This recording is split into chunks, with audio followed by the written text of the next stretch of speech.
Well, hello everybody. Today we're going to take a look at how we use heat. We've covered temperature and heat transfer. Now we're going to look at our heating systems. How does our house get heated up? So here's our essential question for today. Why can't heat be converted completely into work? Well, let's investigate this.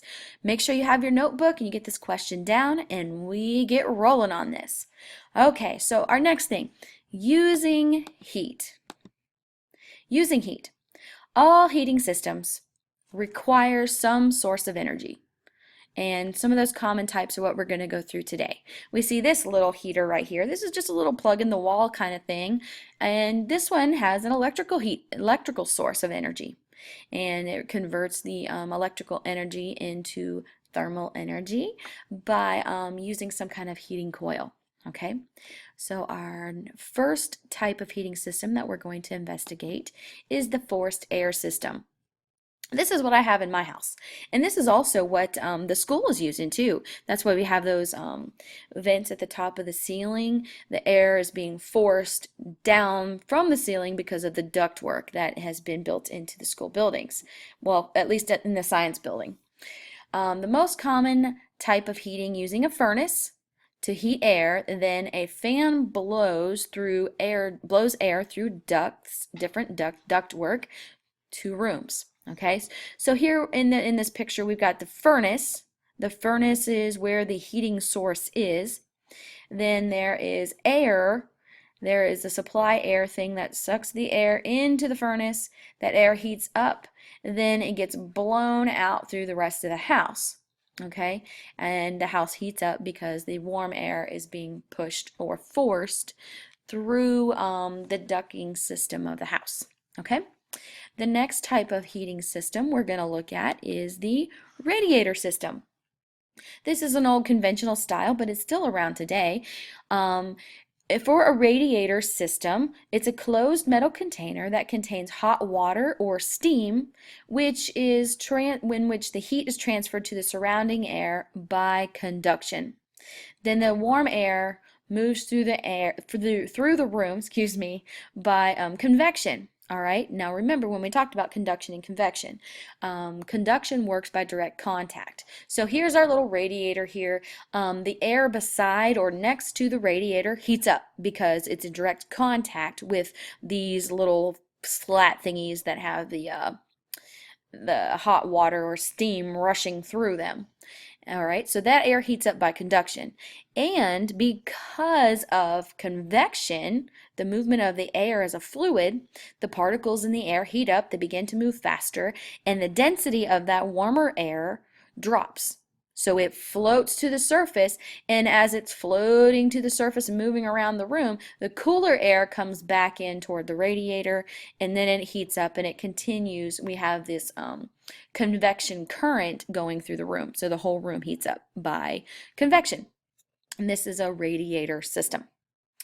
Okay, our next type of system is electrical heating system. Now this is just one example. Here is an example in a home of electrically heated coils that are placed in floors, and these ones are in the floors in this picture that I have here, but they could also be placed in the walls. Then similar to the radiator, the surrounding air is heated up by conduction, and then all of the other air that's in the room or in the home or in the garage that we see in this picture in the basement, all of the other air begins to move around and the heat is transferred by convection. But originally, the air that is closest in contact with these coils in the floor or in the walls would be heated by conduction first. All right, then the fourth type of heating systems, we're going to look at two in here, which is a solar heating system. We have two types of solar heating systems. The one is the simplest. It's called the passive solar heating system.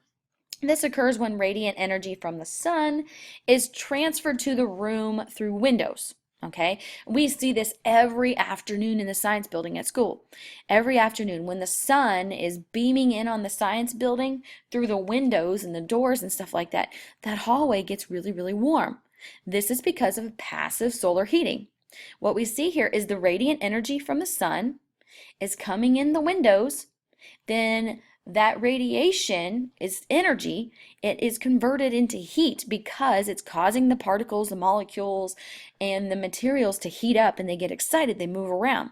As they do that, friction is generated and heat is generated. So this is a passive solar heating system. Active solar heating system is whenever there's a solar collector or a solar panel of some type that absorbs that radiant energy from the sun. Then it uses that energy to heat up like a reservoir of water or something like that, so that a home can be heated, like with the coil system, like we saw on the electrical heating system, or it can be used for like a hot water kind of situation. Okay, so that's active solar heating. Okay, and our last slide for today, thermodynamics. This is just a long word that describes the study of the relationship among thermal energy, heat, and work. When you get into your higher level courses such as chemistry and physics, we will discuss this in more detail. But this is just our first look at this law. Okay, the first law of thermodynamics is also known as the law of conservation of energy. And it is worded in such a way that we have an increase in thermal energy of a system equals the work done on the system plus the heat transferred to the system. All right, the first law of thermodynamics is, like I said, it's just a matter of the law of conservation of energy, but we look at it in terms of work done on or by the system and heat being transferred to or by the system as well. Okay, the second law of thermodynamics is also known as the law of disorder or the law of entropy, says that it is impossible for heat to flow from cool objects to warm objects unless work is done. Okay, so the second law of thermodynamics kind of is illustrated in this picture down here, that hot heat always flows in a direction from hot to cold. It never goes in the opposite direction unless work is done. Okay, and when work is done, there has to be some kind of energy expended there.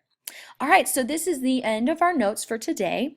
You do have a little activity in which you're going to be drawing a picture of your home, and you're going to investigate the heating system that you have, and you're going to think about it.